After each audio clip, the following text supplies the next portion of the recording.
T. Will you remove your helmet and tell me your name? My name is Gladiator. Father to a murdered son, husband to a murdered wife, and I will have my vengeance. Today I saw a slave become more powerful than the Emperor of Rome.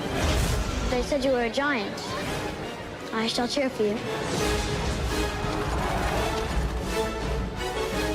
At my signal, unleash hell. Am I not merciful? What we do in life echoes in eternity.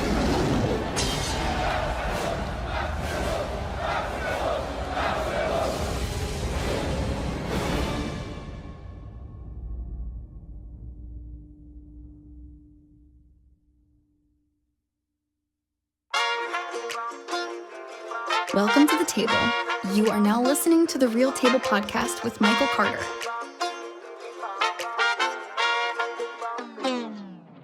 Welcome back to another episode of the Real Table Podcast with your boy, Michael Carter. And I'm so glad to be here. I'm so glad to be here because we're talking a classic ahead of the most anticipated, I would say the most anticipated. It's one of the most anticipated movies of the year.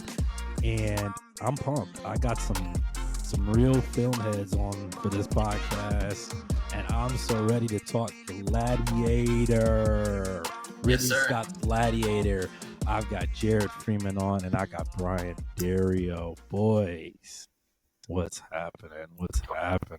I just got chills. I was about to say, Brian, I can't wait to post this video because then people can see the reactions, the excitement.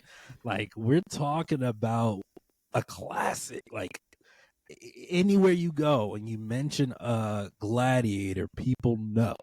People know what this movie is and what it's about. So I'm excited to dive into it.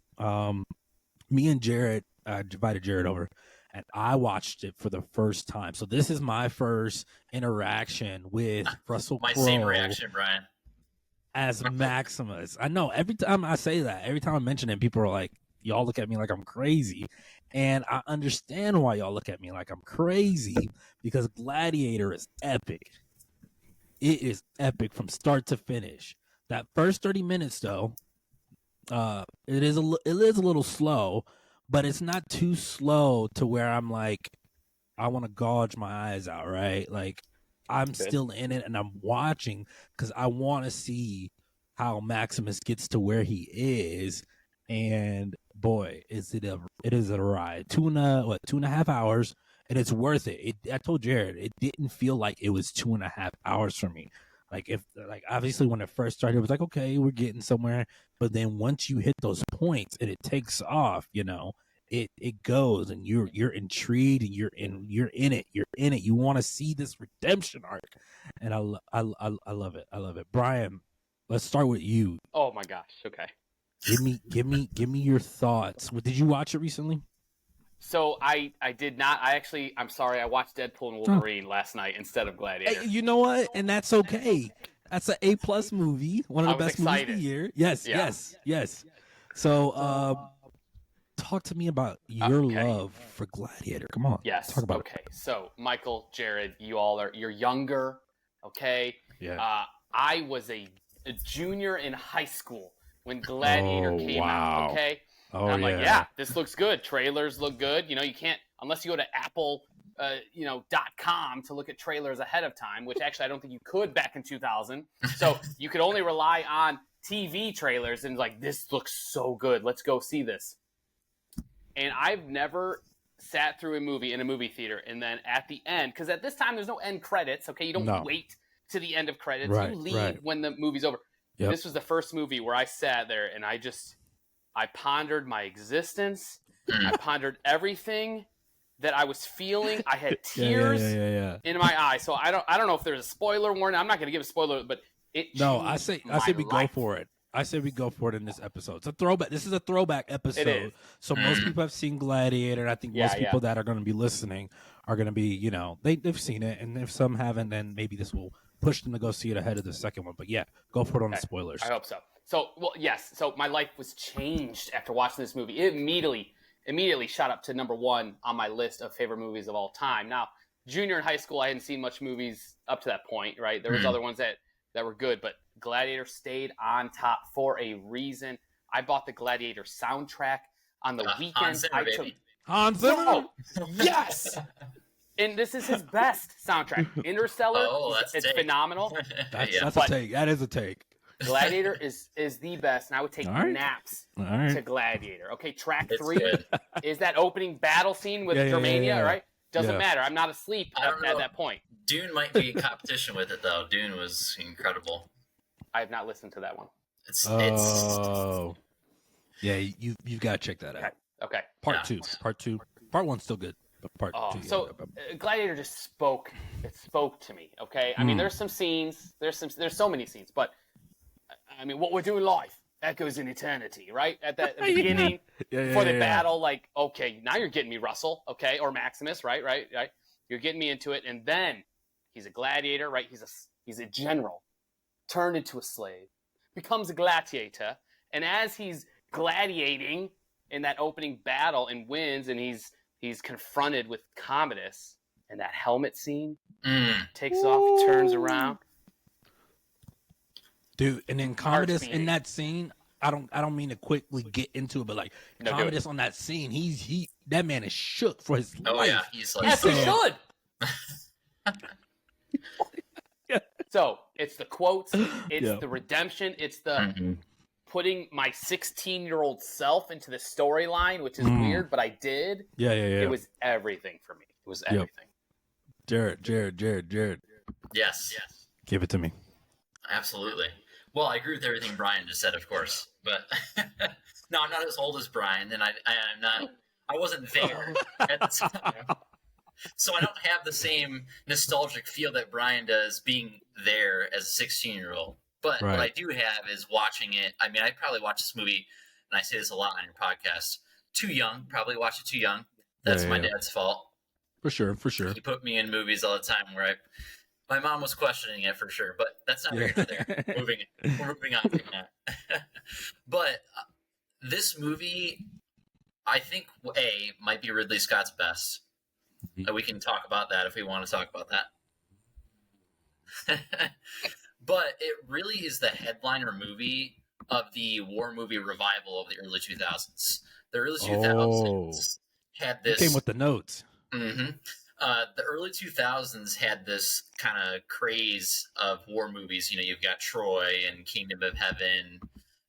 You've got Last Samurai, 300. Yeah. And it kind of revived that 60s, 70s war epic movie craze. And Gladiator, I think, is the headline of this. Not only does it have the beautiful, breathtaking visuals that you get in Troy and the big battle sequences and the fight sequences, but it also has the drama. It has the plot that Brian was talking about. It has that character redemption arc that some of those other war movies kind of, I think, fall short on, if that makes sense, right? Yeah.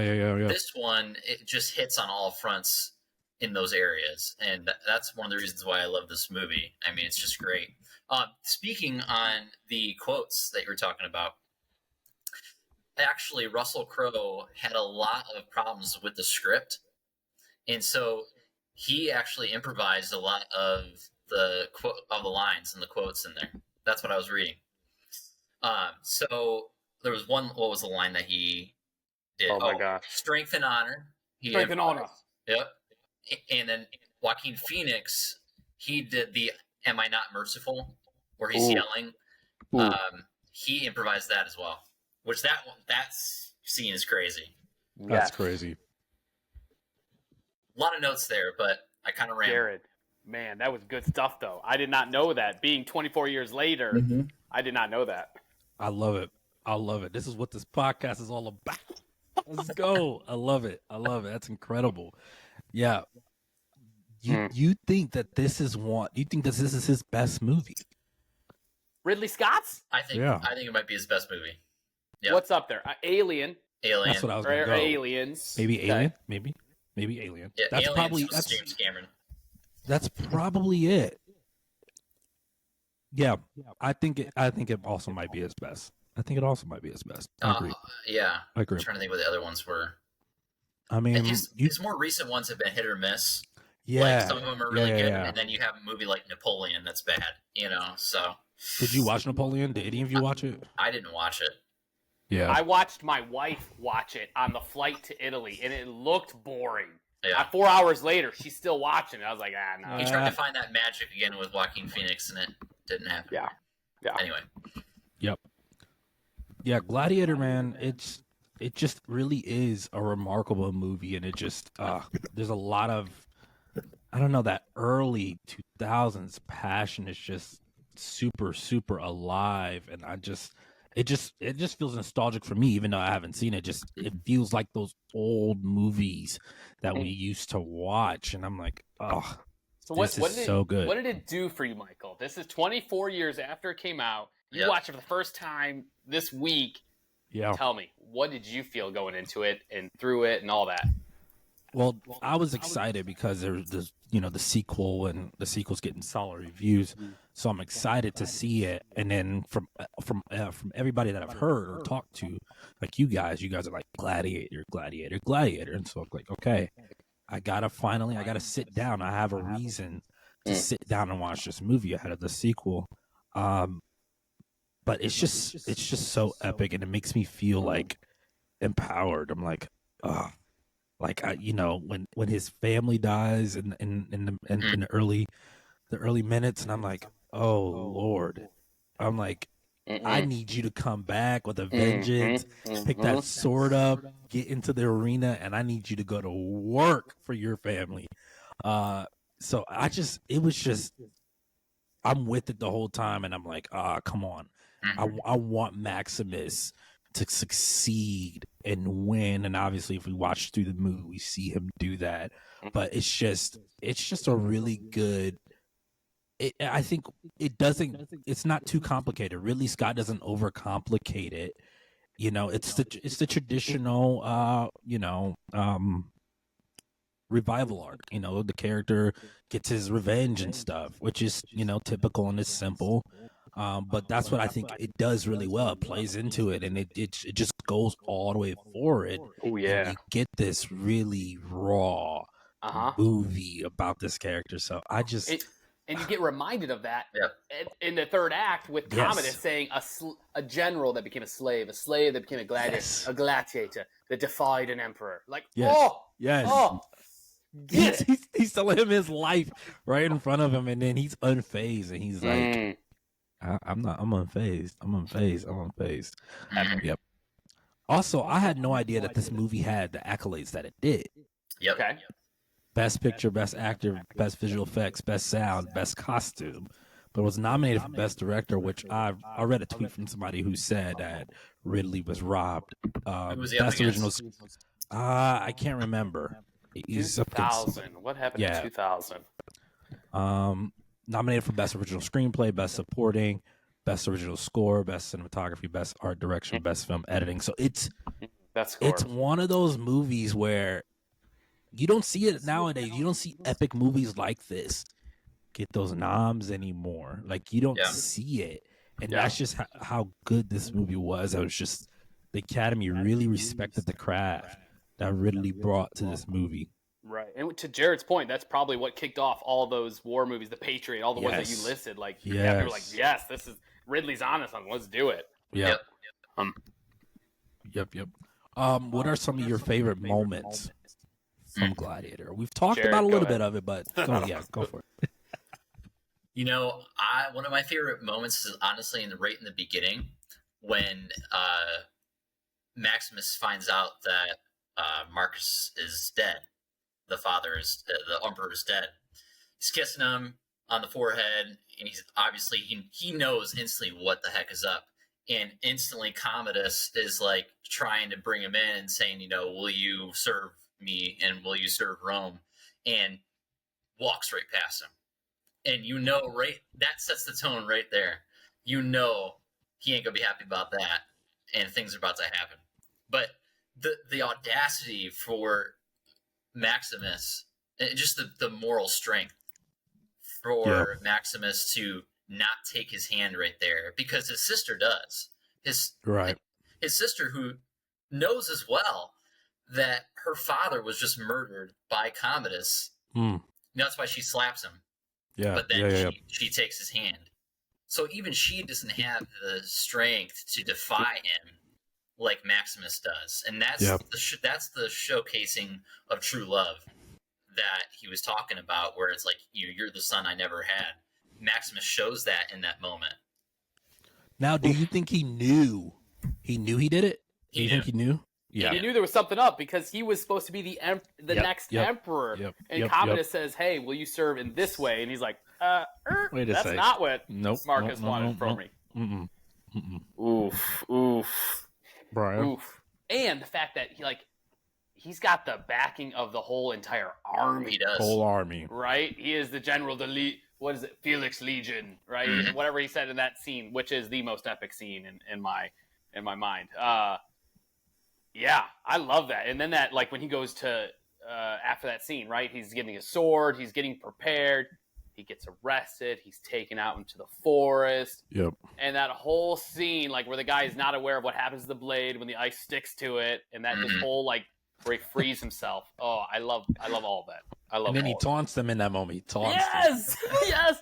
And he's facing him down while he's on the horse. Oh, don't mess with Maximus Decimus Meridius, okay?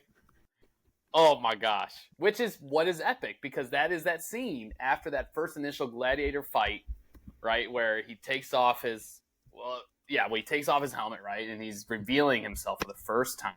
Yeah. Who he is, who he was, and who he's about to be. So watch yourself, right? I'm in this life or the next. Ooh, Commodus, you better be afraid. That was the best scene in my mind. I love the ending. The one-handed.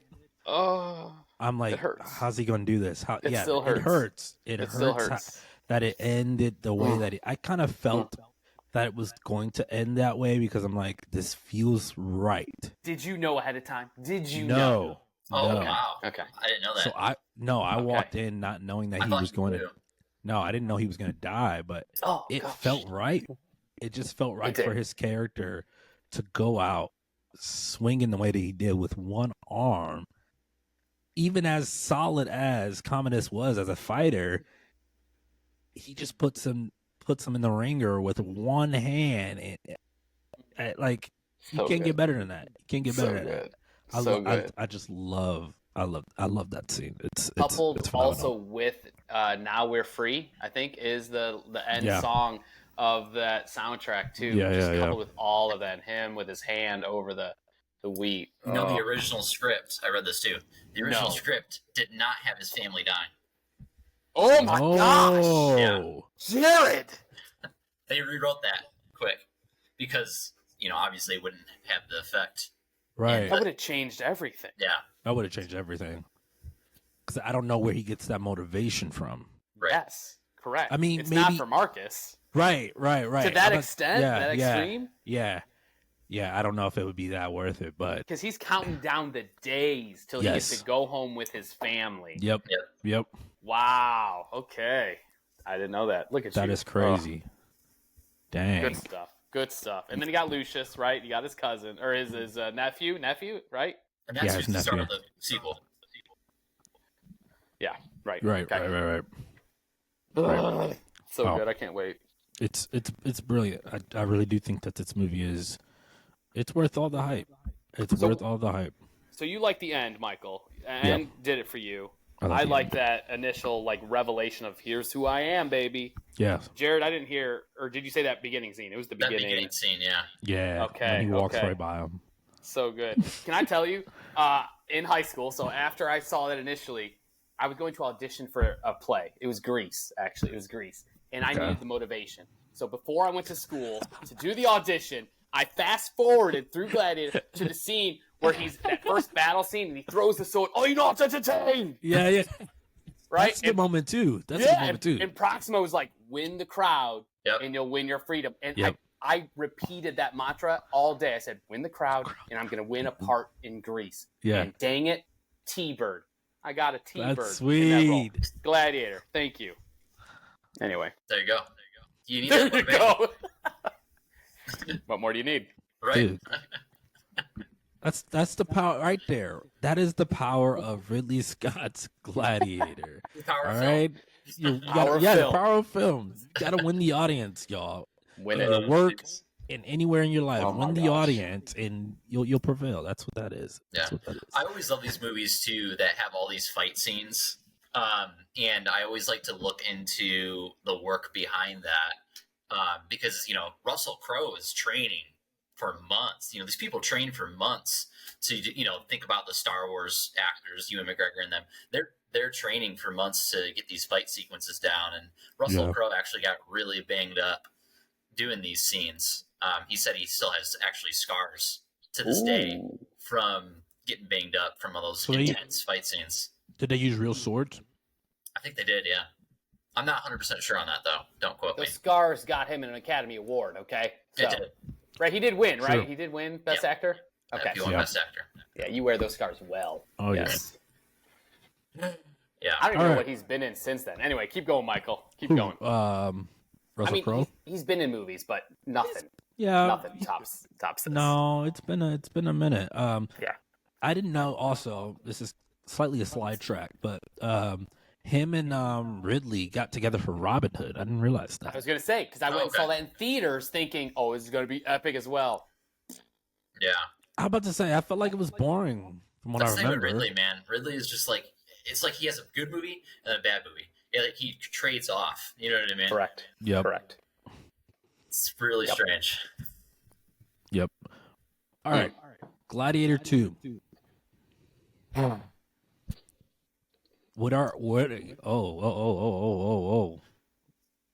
am I sensing over there? All right, Brian, you got to go first now.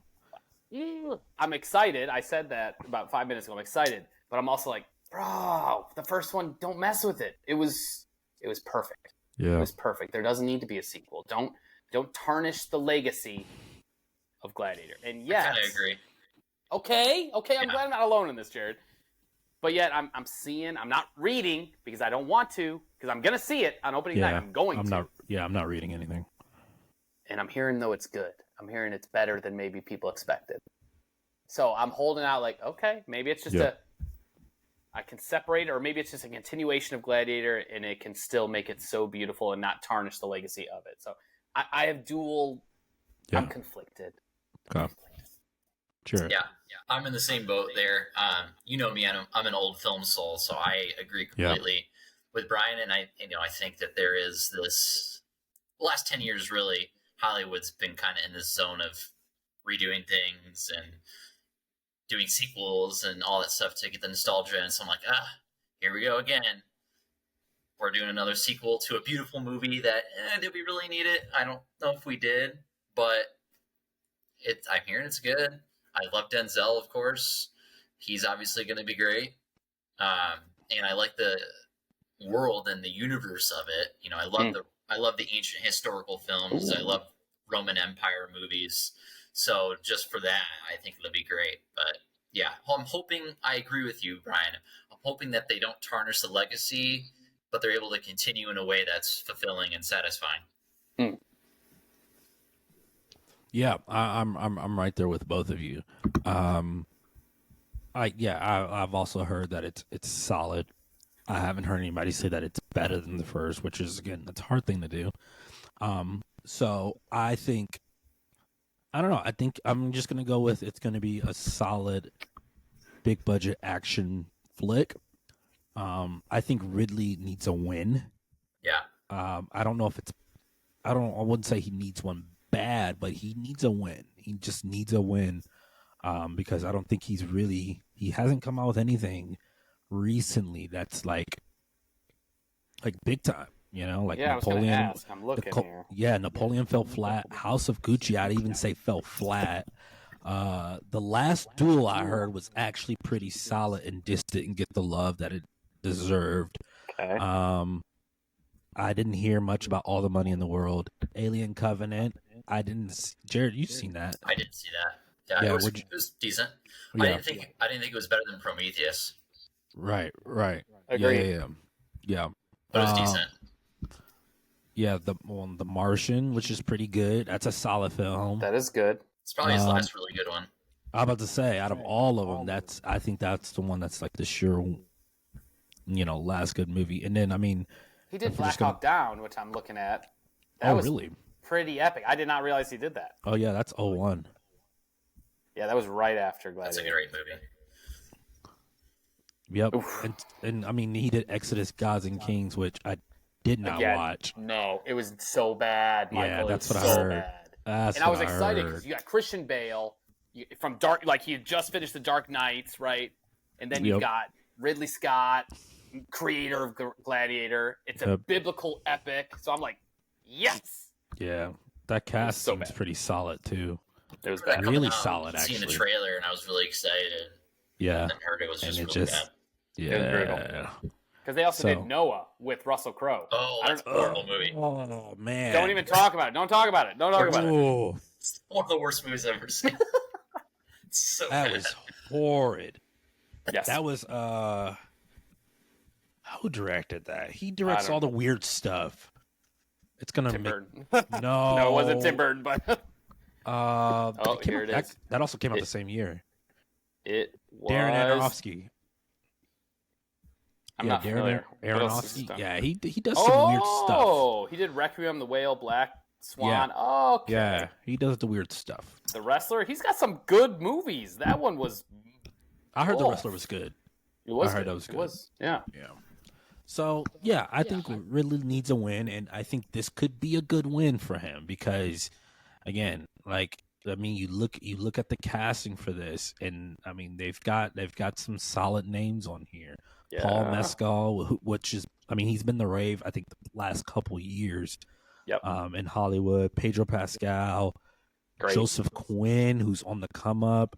I mean, you've got a solid casting list. Denzel Washington, obviously. They're bringing back some people too. From the first film.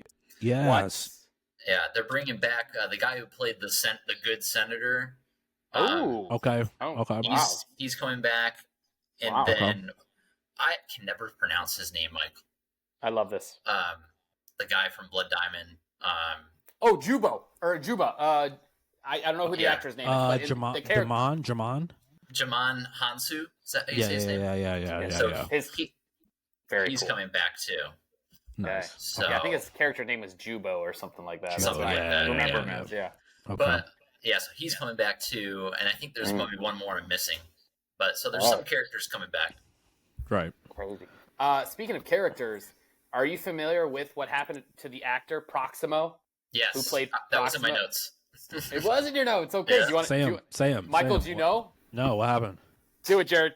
Go. So actor Oliver Reed, who plays Proximus in the film, he died during filming, actually. He died in 1999.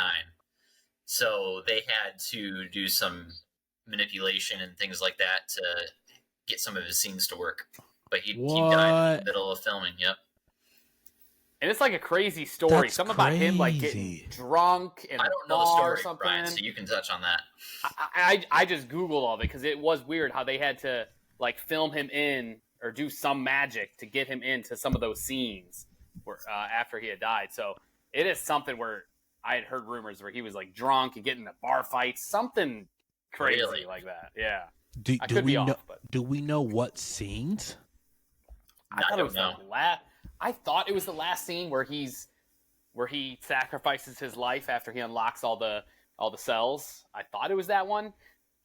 I don't. Wow. I'm sure the internet knows. Okay, I found this article and it said he dropped down dead in the pub. Dang. Okay. Recreating him with CGI. That's now I want to go Which back in the day is that's before it was common. That's crazy that they had to do that. The only other movie I can think of where they had to do that was The Crow, I think. Yep. Oh my gosh. Wow. Yeah, that's before that. That's like 95, 93, something like that. Yeah, and I think it was a great deal of the movie that they had to put him in, which is kind of crazy. I think they did that with Carrie Fisher too in Star Wars. Oh yes. Yeah, they did. Yep. And they basically did that with Harrison Ford in the last Indiana Jones, even though he's still alive. They basically, did all that.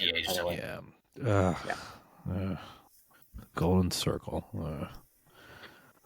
Golden Circle. He's still looking in the movies here. The Golden Circle. But yeah, I think I am definitely looking forward to it. There's no Hans Zimmer, sadly. Sadly, no Hans Zimmer. Harry Gregson Williams is doing the score. Should be fine. Who's that? I don't even. I've never. I don't know his credits. I don't know like the movies that he's done. It doesn't. He doesn't seem to have like a crazy huge track record. But I mean, who knows? Maybe this is his moment.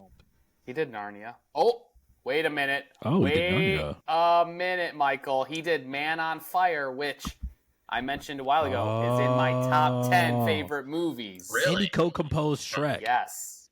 He co-composed Shrek, and I love Shrek. And Chicken. All right, Harry. All right. Got a little bit more faith in my guy, Harry. All right.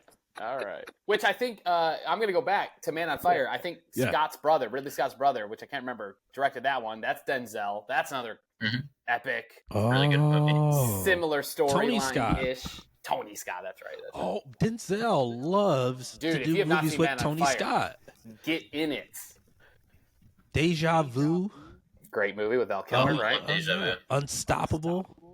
With The Chris Taking of Pine. Pelham. Yeah, The Taking of Pelham That's 1, good. 2, That's a good 3. That's a good. Okay. One.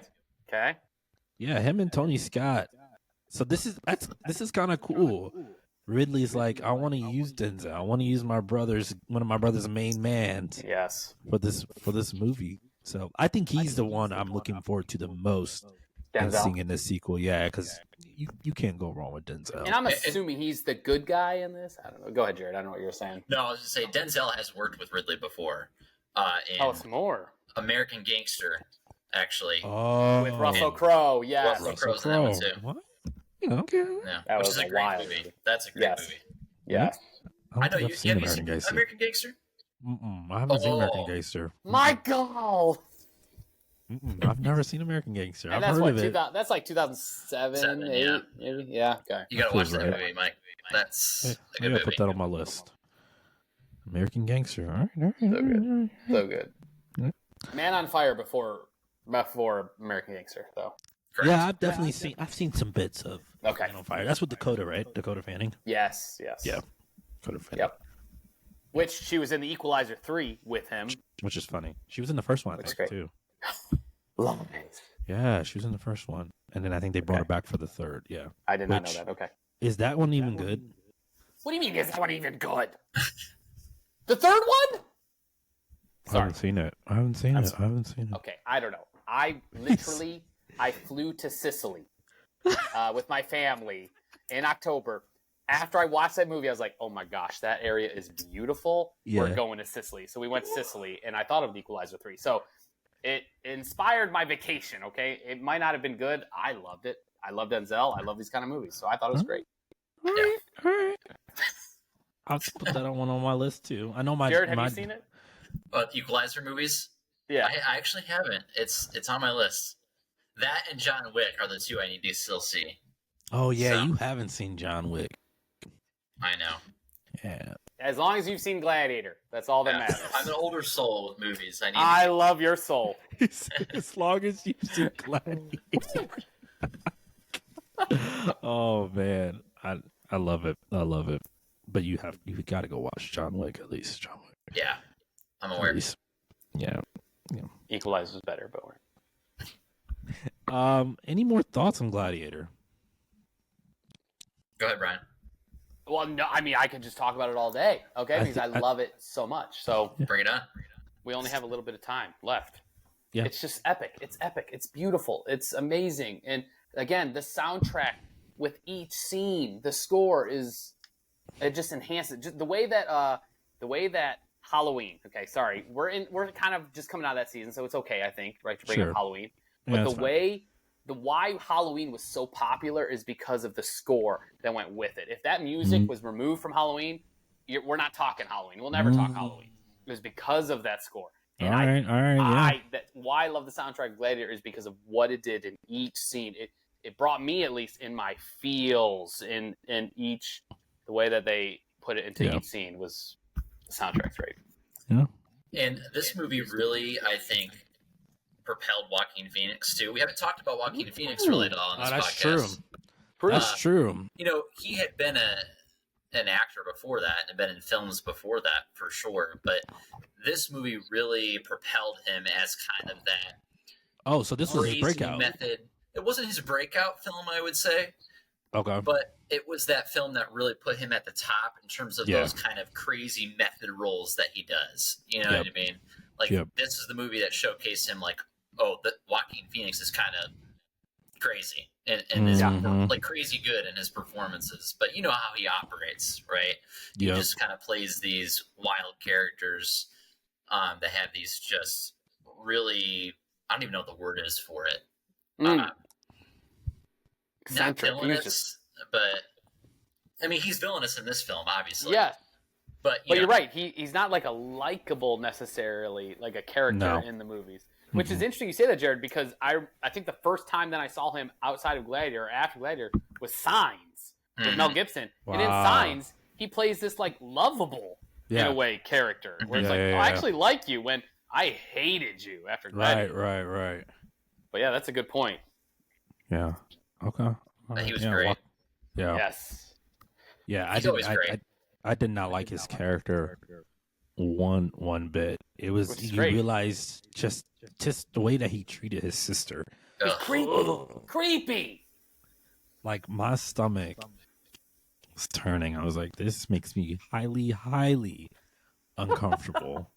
Bro was so insecure. Had so many daddy issues. Okay. Like, Mike, did you think that, you know, that scene where he's escaping to go get the army? Did you think he was going to accomplish that, or did you feel like that was going to be foiled?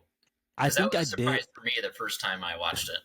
I think I did. I think it was going to work, but it made like after it didn't happen, I'm like, that makes sense for the scope of the film. It makes sense to keep him here, and then you finish him off, or not him off, but like the story finishes in that arena. You want him to succeed so bad. You want him to like go and get the army and come back and go. I'm like, oh, this is let's go rally. No, not at all. Yep, that wasn't his end. Yeah, that was tough. And now also, speaking of that scene, like thinking when Commodus, when he's talking to his sister, and then Lucius is sitting right next to him, and he's telling Lucius the story, which is of her. Oof. That's a good scene. That takes some acting, that scene right there, man. Oh, yeah. You're acting with a kid and have to be that horrible. And intense. It was intense. That was so good. It was so good. Yep, it was so good. That's another good scene right there. I'm like, oh, this is so good. And she's just sitting there with tears. I'm like, dang, she's cooked. Everybody's cooked. Yep. I love this. I just love this. If I could just take a picture of you two just loving on Gladiator, like, yes. I'll tell you, I'm definitely gonna watch this again. As you should. I'm gonna have to just be enthralled. It's a very watchable film. Like, it's one of those classics that you can just watch once a year, you know, multiple times a year, you know. Tradition. Yep. Christmas tradition, Michael. Is that your Christmas tradition? It will be now. It used to be Lord of the Rings, but now I might just make a Gladiator. There you go. All 3 Lord of the Rings? Over the Christmas break, yes. That makes That's a staple. Have to. My wife, actually, funny, I mentioned we were going to Italy. She told me we could watch Gladiator with the kids who are 9 and 12 because we went to see the Coliseum and all that. She's like, I think we probably should watch Gladiator to get them, like, you know, excited. I was like, easily. Are you kidding? That's Which on we my didn't, list, man. I'm so jealous you've actually gone to the Coliseum. That's one of the ones I want to go to eventually. Wait, so did you go already, or are you going? We went in October. Yep. Oh yeah. Yep. Oh, so what was that we went like? A month ago. Yeah, what was that like? The trip was great. But the Coliseum, honestly, it looks smaller than like Gladiator. It shows like the grandeur of like this Coliseum. I think just because the grandness of Rome, it really did scale the Coliseum down a bit with all the buildings that are built around it. Yeah, it didn't look as epic as I was wanting it to be. Now we didn't get to go inside because we were late to our tour for whatever reasons. So that's part of it, though. If we went inside, that probably changes everything. To change everything, yeah. Yeah. So it was beautiful, though. I'd love to go to the Coliseum and get a nice little tour of that grand thing. Are you not entertained? Side question, Brian, have you ever seen? I'm sure you've seen Ben-Hur. Have you seen Ben-Hur? No. Never seen Ben-Hur. Oh, that's like old. That's like old. Old. That's like what is that? 40s? 1959. 50s. Okay. Jeez, 59. So no, Ben-Hur is one of those. So back in the 60s and stuff like that, they did all these war epics. So the film that Gladiator drew inspiration from is Spartacus. Okay. I've heard of. That's with Kirk Douglas. Yes. Okay. So they had a bunch of these like war epics back in the 60s, and so Gladiator was kind of reviving that, like I said in the beginning. But Mike, we could do a podcast on Ben-Hur. It's an old movie, but it has aged very well for its time. Charlton Heston. Yeah. It's tied with the most Academy Awards. So it's tied with Titanic and Lord of the Rings, I think. What? It's like the 11 Academy Awards. It's an old film, but it's an epic. I remember going like in film class in undergrad when we talk about a bunch of movies. That was definitely a film that came up. It was definitely a film must watch as a film. Yeah. It's a must watch. All right. As a film connoisseur. What about the remake? What about the remake? Is that a must watch? No. The remake of what? Ben-Hur. What? I knew you were gonna have that reaction. When did it get remade? Like 2016, I think. Yeah. Oh, like there that. it is. Morgan Freeman, was he in it? Because his face is showing up. Okay, I anyway. really don't know who was in that one. Tale of the Christ? Oh, it's based off a novel. It's a great movie. It coincides with Jesus' death. That's right. Okay. Yep. Okay. And so it's Ben-Hur plays a Jew who he's very rich, very wealthy. He's friends with a Roman guard, childhood friends with a Roman general or something like that. And he gets betrayed, and his family is like thrown into slavery. He's thrown into slavery and separated, and then he, kind of similar to Gladiator, he works his way back up through chariot racing. Okay. It's not in the Coliseum, but it's in the one where they had chariot races, and so he becomes a renowned chariot racer in Rome and wins his freedom back.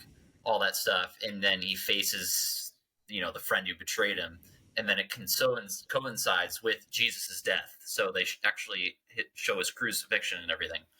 That's crazy. Interesting. It's a crazy, epic movie. It's amazing. It does sound pretty amazing, like up my alley of movies I actually love. It's like I'm looking 3.5 hours. It's a long film. Not long at all. Okay. It's one of those films back in the day that had an intermission.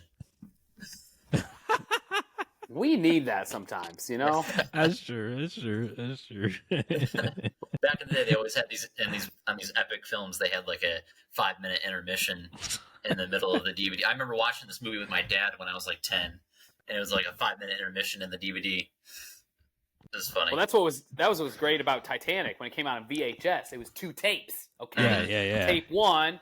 Yep. Okay, we're done with tape 1. Go pee, get some popcorn. We're doing tape 2 soon. Yep. Interesting. These Marvel movies could have used an intermission, in my opinion. So.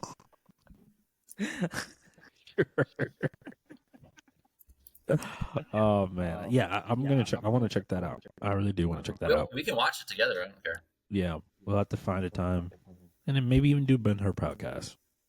Maybe we'll have to. That's a classic. Mm-hmm. So. You should invite some old souls on for that one. You're right. I got to go through the archives. Get out the phone book. Get out the phone book. The yellow pages, the white pages. There you go. That's a deep cut right there.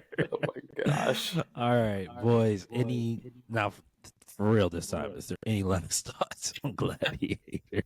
Strength and honor. Strength and honor. Yes, sir. Go watch it. Can't wait for the second one. Opening night. Can't wait. Yes. Great film. Yes. I'm pumped. I'm ready. I'm so ready for Gladiator 2 to see if it lives up. It doesn't need to live up to the first one. It just needs to be a. It should live up. No. It should. You said it should? No, it should. I don't want it to. Yeah. I want it just to be a solid, good flick, that keeps the story going in another way, and it's just as epic. I mean, some of the stuff that I've seen, it's like they use a lot of practical stuff on this one. So, like, I think in the trailer there was like the stadium is like filled with water. I think. See that part? I'm like, oh, that's gonna kill it for me. I think they actually really? did that. I think they actually did not. I think they actually did something like that. I think if that's all like real. I think Ridley not a believer. Practical. Ridley. He's big or go home. I'm a doubter. You're a doubter, all right? I'm a doubter. I can't wait to see if you'll be a believer. I'm not. I don't know. They if I'm got like a sharks believer. in that water. I heard they put sharks in the Coliseum. I'm sorry, I'm yelling. I'm sorry. You gotta level it up, Brian. You gotta get a little crazy with it, right? It's Gladiator 2, You're right. Sorry. He said, "I'm not a believer." He said, "I want my simple fighting." That's Give me it. a tiger, nothing more. Okay, Hey, throw a tiger in there. That tiger stuff was nuts. Yeah, that tiger stuff was crazy. Yeah, I was worried for Maximus, but Maximus is Maximus, so that's good. Wait, got that one? That's so good. All right, boys. I appreciate y'all getting on this episode. This is the season finale for season 2. I forgot to mention that. I forgot to mention that because I was so excited just to get into it, and everybody's just so amped. But what a great way to do it. This is a finale. I know. Great way to end it with a little bit of Gladiator. And then, we'll get Gladiator 2 going next weekend. And we're ready. I think we're all ready, and we feel prepped and, anticipating what Ridley Scott has for us on the big screen. If anything, he's going to go down big and swinging. So, we'll see. We'll see what happens. Brian, thank you for joining me, man. As always, it's a pleasure. Fun. Thank Jared, as always, thank you for coming on. It is a pleasure. Always, thank you. And to the listeners, thank y'all for tuning in, and we will see y'all really soon. Y'all be safe out there. Peace. Once again, thank y'all so much for joining me today on the Real Table Podcast. Don't forget to like, subscribe, and even comment. I want to hear your thoughts, and I want to hear your opinions. And don't forget to follow me on Instagram at The Real Table Pod and on Twitter at The Real Table. And don't forget to also check me out on therealtable.com for news, articles, and reviews. I will see y'all soon. Peace.